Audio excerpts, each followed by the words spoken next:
Abasuubuzi mu katale akayitibwa Central Market mu disitulikiti y'e Kassanda bakeredde mu maziga oluvannyuma lwa nnabbambulira w'omuliro atannategeerekeka kwavudde okukwata akatale kano mu kiro ekikeesezza olwaleero ebintu bya bukadde na bukadde ne bitokomoka.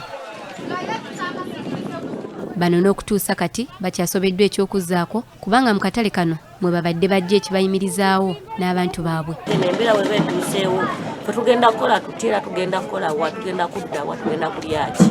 Kano wetujja akamere tukusiriza abaana lugoye lw'abaana kano kabadde akalimiro kaffe.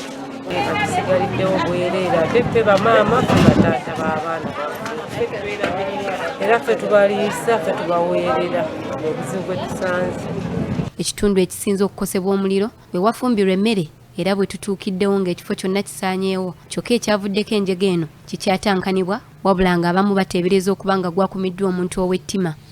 Waliwo obutakkaanya mu katale ako wakati w'ebiwayi bibiri naye kyannaku nnyo abantu ab'ennaku ng'ezo abantu abawamu okubeera nga babeera n'emitima emibi egy'ekikula ng'ekyo bwe tunaabeera nga tetuvudde emitima egyo gyakko eggwanga lyaffe naddala disitulikiti yaffe ekyali mpya tejjagenda mu maaso. Kyokka kino ssentebe w'akatale kano akiwakanyizza. Mulenge gye mutandise ku saa 10 abayisewo batukubidde amasimu tusobola okukwatagana wamu ne poliisi tukuira n'abantu bonna ne basobola okujja okutaasa akatale kano.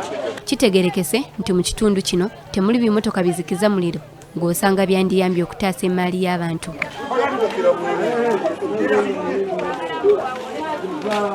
Doreen Nakajiri ne Betty Nalika, BBS Telefina, Gambuuze.